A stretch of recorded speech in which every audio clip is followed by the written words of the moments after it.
श्री शिवाय नमस्तुभ्यम। हर हर महादेव। आप सभी को सावन के दूसरे सोमवार की हार्दिक शुभकामनाएं। आप सभी का दिन मंगलमय हो। भगवान भोलेनाथ की कृपा आप सभी भक्तों पर बनी रहे। आइए भक्तों, सावन के दूसरे सोमवार की पौराणिक कथा सुनते हैं, जिसे सुनने से भोलेनाथ की कृपा प्राप्त होती है। अमरपुर नगर में एक धनी व्यापारी रहता था। दूर दूर तक उसका व्यापार फैला हुआ था। नगर में उस व्यापारी का सभी लोग मान सम्मान करते थे। इतना सब कुछ होने पर भी वह व्यापारी अंतर्मन से बहुत ही दुखी रहता था, क्योंकि उस व्यापारी के कोई पुत्र नहीं था। दिन रात उसे एक ही चिंता सताती रहती कि उसकी मृत्यु के बाद उसके इतने बड़े व्यापार और धन संपत्ति को कौन संभालेगा। पुत्र पाने की इच्छा से वह व्यापारी प्रति सोमवार भगवान शिव की व्रत पूजा किया करता था। सायंकाल को व्यापारी शिव मंदिर में जाकर भगवान शिव के सामने घी का दीपक जलाया करता था।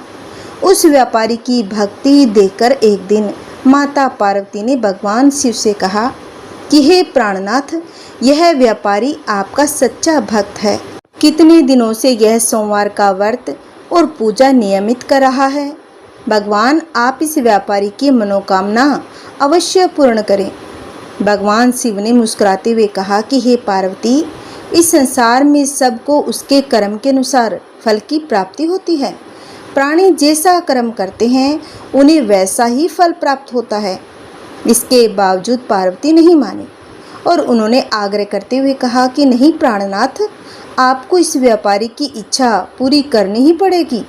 यह आपका अनन्य भक्त है। प्रति सोमवार आपका विधिवत व्रत रखता है और पूजा अर्चना के बाद आपको भोग लगाकर एक समय भोजन ग्रहण करता है। आपको इसे पुत्र प्राप्ति का वरदान देना ही होगा। पार्वती का इतना आग्रह देखकर भगवान शिव ने कहा, तुम्हारे आग्रह पर मैं इस व्यापारी को पुत्र प्राप्ति का वरदान देता हूँ, लेकिन इसका पुत्र 16 वर्ष से अधिक जीवित नहीं रहेगा। उसी रात भगवान शिव ने स्वप्न में उस व्यापारी को दर्शन देकर उसे पुत्र प्राप्ति का वरदान दिया और उसके पुत्र के 16 वर्ष तक जीवित रहने की बात भी बताई। भगवान के वरदान से व्यापारी को खुशी तो हुई, लेकिन पुत्र की अल्पायु की चिंता ने उस खुशी को नष्ट कर दिया। व्यापारी पहले की तरह सोमवार का विधिवत व्रत रखता रहा।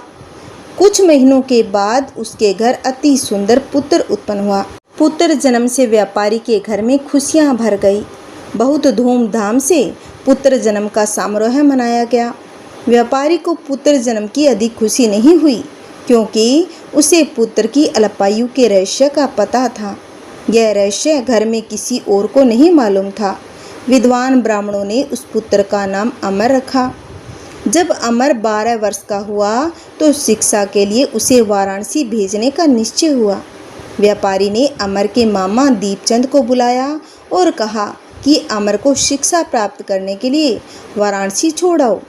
अमर अपने मामा के साथ शिक्षा प्राप्त करने के लिए चल दिया। रास्ते में जहाँ भी अमर और दीपचंद रात्रि विश्राम के लिए ठहरते, वहीं यज्ञ करते और ब्राह्मणों को भोजन कराते थे। लंबी यात्रा के बाद अमर और दीपचंद एक नगर में जा पहुँचे। उस नगर के राजा की कन्या के विवाह की खुशी में पूरे नगर को सजाया गया था। निश्चित समय पर बारात आ गई, लेकिन वर का पिता अपने बेटे के एक आंख से काना होने के कारण बहुत ही चिंतित था। उसे इस बात का भय सता रहा था कि राजा को इस बात का पता चलने पर कहीं वह विवाह से इनकार न कर दे, इससे उसकी बदनामी हो जाएगी। वर के पिता ने अमर को देखा तो उसके दिमाग में एक विचार आया। उसने सोचा, क्यों न इस लड़के को दूल्हा बनाकर राजकुमारी से विवाह करवा दूं। विवाह के बाद इसको धन देकर विदा कर दूंगा और राजकुमारी को अपने नगर में ले जाऊंगा। वर के पिता ने इसी संबंध में अमर और दीपचंद से बात की। दीपचंद ने धन मिलने के लालच में वर के पिता की बात को स्वीकार कर लिया। अमर को दूल्हे के वस्त्र पहनाकर राजकुमारी चंद्रिका से विवाह करा दिया गया। राजा ने बहुत सा धन देकर राजकुमारी को विदा किया। अमर जब लौट रहा था तो सच नहीं छुपा सका। उसने राजकुमारी की ओढ़नी पर लिख दिया कि राजकुमारी चंद्रिका, तुम्हारा विवाह तो मेरे साथ हुआ था। मैं तो वाराणसी में शिक्षा प्राप्त करने जा रहा हूँ। अब तुम्हें जिस नवयुवक की पत्नी बनना पड़ेगा वह कान्हा है।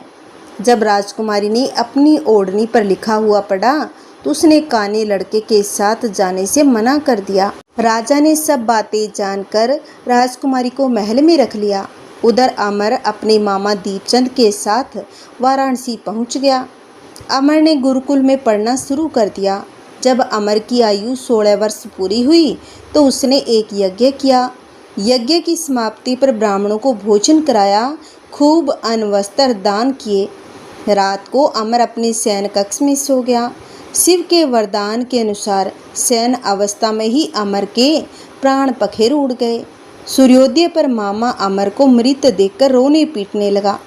आसपास के लोग भी इकट्ठे होकर दुख प्रकट करने लगे। मामा के रोने और विलाप करने के स्वर समीप से गुजरते हुए भगवान शिव और माता पार्वती ने भी सुने। पार्वती जी ने भगवान से कहा कि हे प्राणनाथ, मुझसे इसके रोने के स्वर सहन नहीं हो रहे। आप इस व्यक्ति के कष्ट अवश्य दूर करें।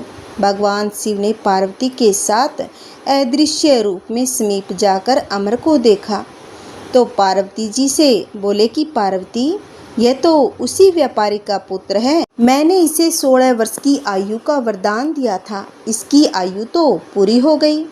पार्वती जी ने फिर भगवान से निवेदन किया कि हे प्राणनाथ, आप इस लड़के को जीवित करें, नहीं तो इसके माता पिता पुत्र की मृत्यु के कारण रो रो कर अपने प्राणों को त्याग देंगे।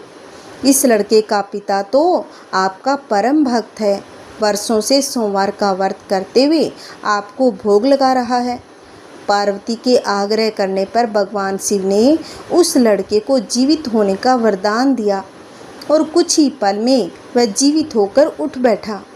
शिक्षा समाप्त करके अमर मामा के साथ अपने नगर की ओर चल दिया। दोनों चलते हुए उसी नगर में जा पहुँचे जहाँ अमर का विवाह हुआ था। उस नगर में भी अमर ने यज्ञ का आयोजन किया और समीप से गुजरते हुए नगर के राजा ने यज्ञ का आयोजन देखा। राजा ने अमर को तुरंत पहचान लिया।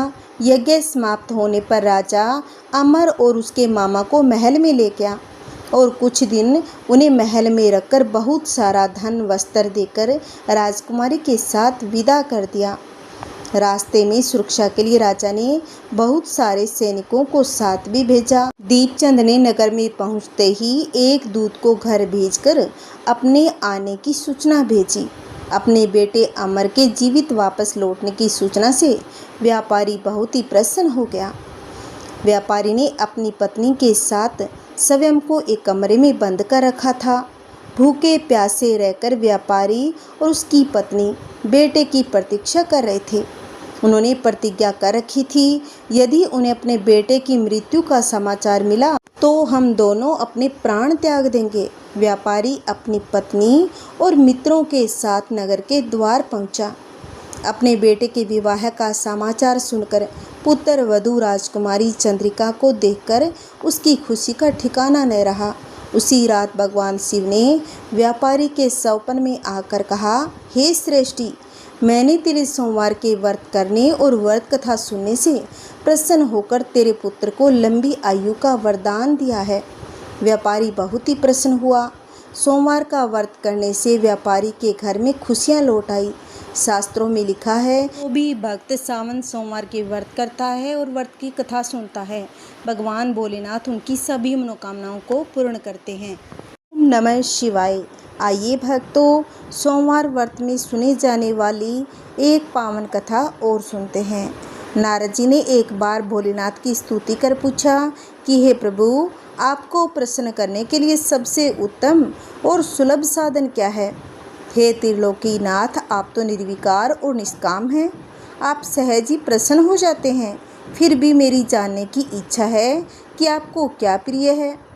शिव जी बोले कि नारद जी, वैसे तो मुझे भक्त के भाव सबसे प्रिय है, फिर भी आपने पूछा है तो बताता हूँ। मुझे जल के साथ साथ विलप पत्र बहुत प्रिय है। जो अखंड विलप पत्र मुझे श्रद्धा से अर्पित करते हैं, मैं उन्हें अपने लोक में स्थान देता हूँ। नारद जी भगवान शंकर और माता पार्वती की वंदना कर अपने लोक को चले गए।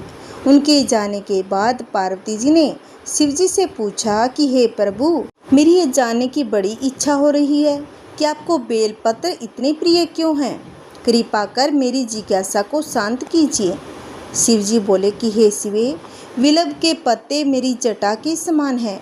उसका त्रिपत्र यानी 3 पत्ते, ऋग्वेद, यजुर्वेद और सामवेद शाखाएं समस्त शास्त्र का स्वरूप है। विलव वृक्ष को आप पृथ्वी का कल्प वृक्ष समझे, जो ब्रह्मा विष्णु शिव स्वरूप है। स्वयं महालक्ष्मी ने शैल पर्वत पर विलव वृक्ष रूप में जन्म लिया था। यह सुनकर पार्वती जी कौतूहल में पड़ गई। उन्होंने पूछा कि देवी लक्ष्मी ने आखिर विलव वृक्ष का रूप क्यों लिया, आप यह कथा विस्तार से कहें। भोलेनाथ ने देवी पार्वती को कथा सुनानी शुरू की। ये देवी, सतयुग में ज्योति रूप में मेरे अंश का रामेश्वर लिंग था। ब्रह्मा आदि देवों ने उसका विधिवत पूजन अर्चन किया था। मेरे अनुग्रह से वाग देवी सबकी प्रिय हो गई। वह भगवान विष्णु को सतत प्रिय हो गई। मेरे प्रभाव से भगवान केशव के मन में वाग देवी के लिए जितनी प्रीति हुई, वह स्वयं लक्ष्मी को नहीं भाई। अतः लक्ष्मी देवी चिंतित और रुष्ट होकर परम उत्तम श्रीशैल पर्वत पर चली गई। वहां उन्होंने मेरे लिंग विग्रह की तपस्या प्रारंभ कर दी। हे परमेश्वरी, कुछ समय के बाद महालक्ष्मी जी ने मेरे लिंग विग्रह से थोड़ा उधर में एक वृक्ष का रूप धारण कर लिया और अपने पत्तर पुष्प द्वारा निरंतर मेरा पूजन करने लगी। इस तरह कोटि वर्ष तक आराधना की, उन्हें मेरा अनुग्रह प्राप्त हुआ। माँ लक्ष्मी ने मांगा कि श्री हरि के हृदय में मेरे प्रभाव से वाग्देवी के लिए जो स्नेह हुआ है वह समाप्त हो जाए। शिव जी बोले कि मैंने महालक्ष्मी को समझाया कि श्री हरि के हृदय में आपके अतिरिक्त किसी और के लिए कोई प्रेम नहीं है। वाग्देवी के प्रति जो उनकी श्रद्धा है, यह सुनकर लक्ष्मी जी प्रसन्न हो गई और पुनः श्री हरि के हृदय में स्थित होकर निरंतर उनके साथ विहार करने लगी। हे पार्वती, महालक्ष्मी के हृदय का एक बड़ा विकार इस प्रकार दूर हुआ था। इस कारण हरि प्रिया उसी वृक्ष रूप में सर्वदा अतिशय भक्ति से भरकर यत्न पूर्वक मेरी पूजा करने लगी। विलव इस कारण मुझे बहुत प्रिय है और मैं विलव वृक्ष का आश्रय लेकर रहता हूँ। विलव वृक्ष को सदा सर्व तीर्थमय एवं सर्वदेवमय मानना चाहिए, इसमें तनिक भी संदेह नहीं है। विलव पत्तर, विलव फूल, विलव वृक्ष अथवा विलव काष्ठ के चंदन से जो मेरा पूजन करता है, वो भक्त मेरा प्रिय है। विलव वृक्ष को शिव के समान ही समझो, वह मेरा शरीर है। जो विलव पर चंदन से मेरा नाम अंकित करके मुझे अर्पण करता है, मैं उसे सभी पापों से मुक्त करके अपने लोक में स्थान देता हूँ। उस व्यक्ति को स्वयं लक्ष्मी जी भी नमस्कार करती है। जो विलव मूल में प्राण छोड़ता है, उसको रुद्र देह प्राप्त होता है। भगवान शिव के पूजन में विलव पत्र का बहुत महत्व है। कहा जाता है कि विलव पत्र शिव जी को अति प्रिय है, इसलिए भोलेनाथ को विलव पत्र अर्पित किया जाता है। ओम नमः शिवाय। आइए अब सुनते हैं शिव चालीसा और आरती। जय गणेश गिरजा सुवन मंगल मूल सुजान, कहत अयोध्या दास तुम देहु अभय वरदान। जय गिरिजापति दीन दयाला, सदा करते संतन प्रतिपाला। भाल चंद्रमा सोहत नीके, कानन कुंडल नाग फनी के। अंग गोर सिर गंग बहाए, मुंड माल तन सार लगाए। वस्त्र खाल बगंबर सोहे, छवि को देखी नाग मन मोहे। मीना मातु की हवे दुलारी, बाम अंग सोहत छवि न्यारी। कर त्रिशूल सोहत छवि भारी, करते सदा चतुरन शेकारी। नंदी गणेश सोहित हम कैसे, सागर मध्य कमल है जैसे। कार्तिक श्याम और गणराऊ, या छवि को कही जात न काऊ।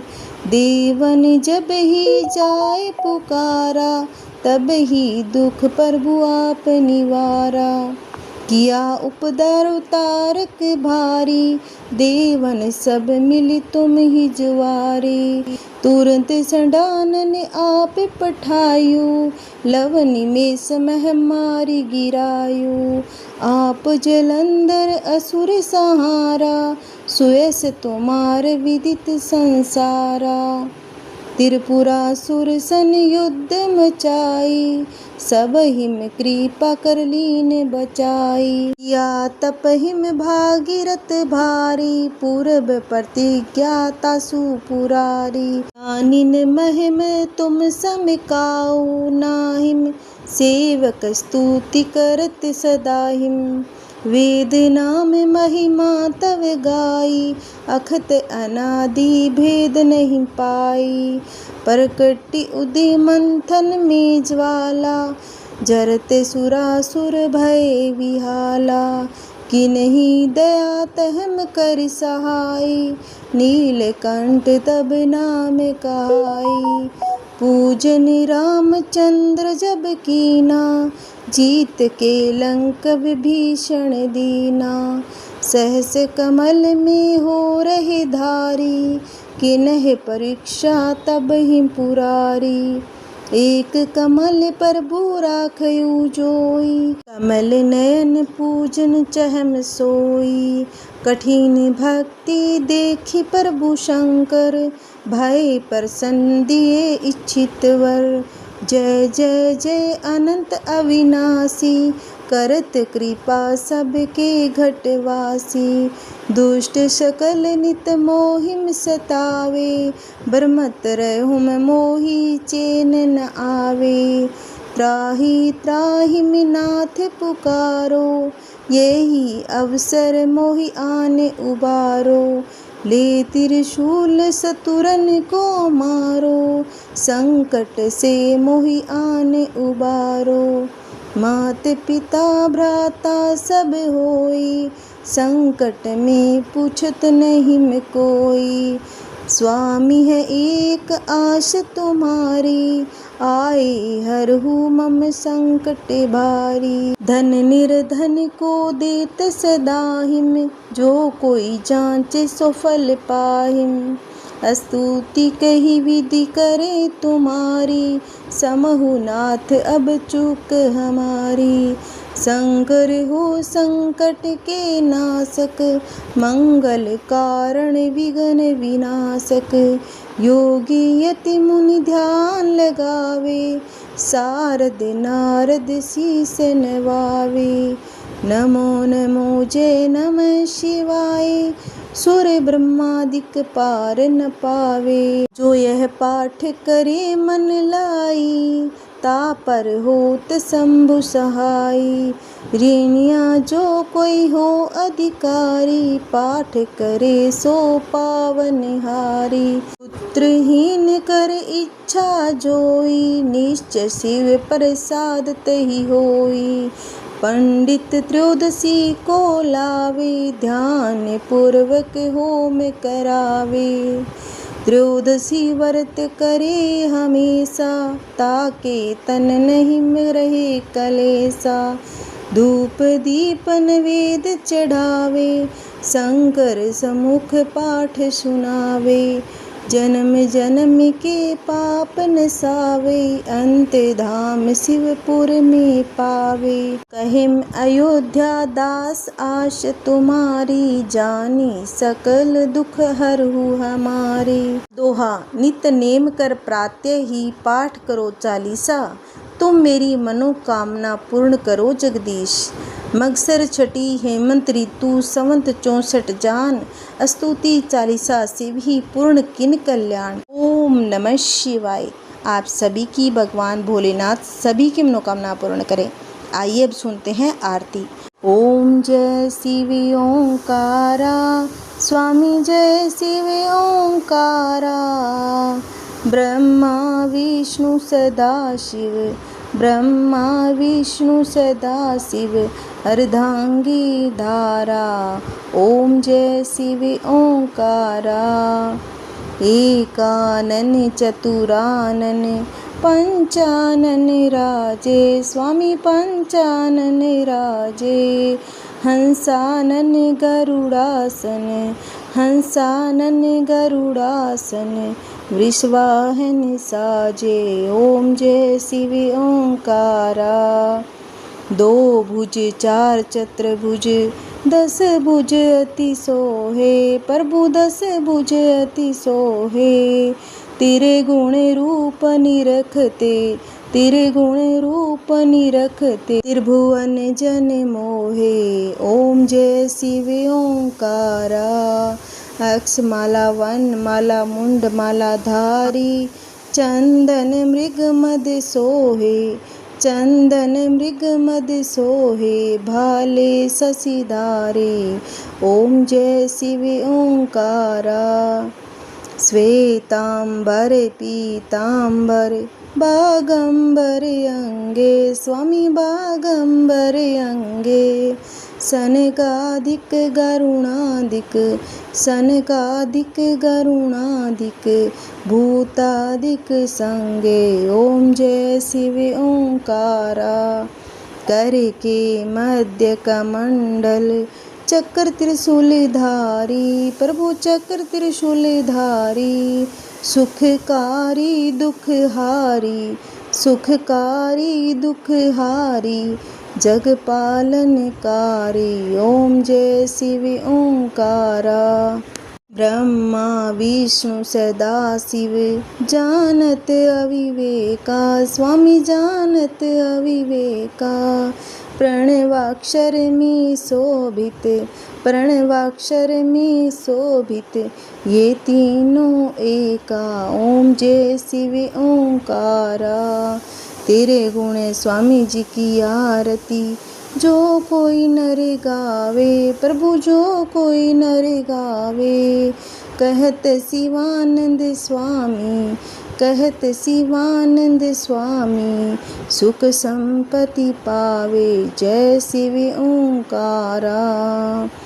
ओम जय शिव ओंकारा, स्वामी जय शिव ओंकारा। ब्रह्मा विष्णु सदा शिव, अर्धांगी धारा। ओम जय शिव ओंकारा, स्वामी जय शिव ओंकारा।